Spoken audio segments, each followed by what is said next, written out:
வணக்கம் மக்களே. நாம் கொடுத்த நம்பரு 2 நாளாக சி போர்டில் டைரெக்டாக பாஸ் ஆகிருக்கு. ஒரு நம்பர் கூட்டி அல்லது குறைத்து பார்த்து மிகவும் சரியான ரிசல்ட் வந்துக்கிட்டு இருக்கு. இப்போ முதல் நாள் ரிசல்ட்டை வச்சு 2வது நாள் கெஸ்ஸிங் நம்பர் எப்படி எடுக்கிறோம் அப்படிங்கிறத பார்த்தோம். நாம் கொடுத்த நம்பரு 785 785. இப்போ 6ல் விட்டு ப்ளஸ் போட்டு 7, 4ல் ப்ளஸ் 4 போட்டு 8, 7ல் -2 போட்டு 5 கொடுத்தோம். இப்போ சி போர்டில் டேரெக்டாக 5 வந்திருக்கு. இன்றைக்கான நம்பரு அதுபடி ஏ போர்டில் +1 போட்டோம், +2 போட்டு 8 வந்திருக்கு.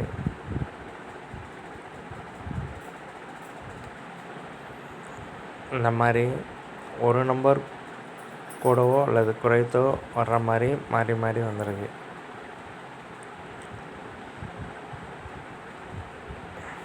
இப்போ என்ன அப்படின்னா, இப்போ இன்றைக்கி உள்ள நம்பரு 865. இந்த 865 வச்சு போட்டு பார்த்தோம் அப்படின்னு சொன்னால் 492 வருது. இப்போ இதில் கான்செப்ட் என்ன அப்படின்னா, 8 வந்த இடத்துல 4 வரலாம்,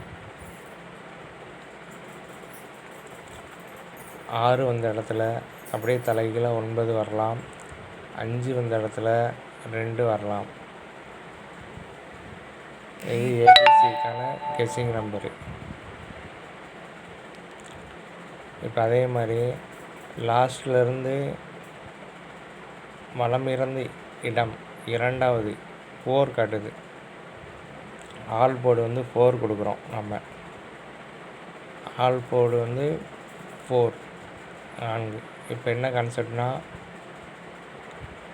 785 இது முதல் நாள் கொடுத்த கெஸ்ஸிங் நம்பரு. ரிசல்ட்டு 865. 7 + 1 போட்டு 8 ஆகிருக்கு. 8 -2 போட்டு 6 ஆகிருக்கு. 5 டேரெக்டாக பாஸ் ஆகிருக்கு.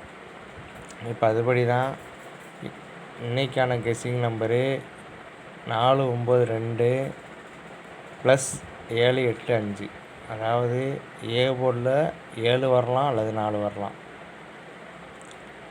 அதே மாதிரி பி போர்டில் நம்ம கொடுத்த முதல் நாளுக்கும் இன்றைக்கும் சேர்த்து எடுக்கணும். பி போர்டில் 8 வரலாம் அல்லது 9 வரலாம்.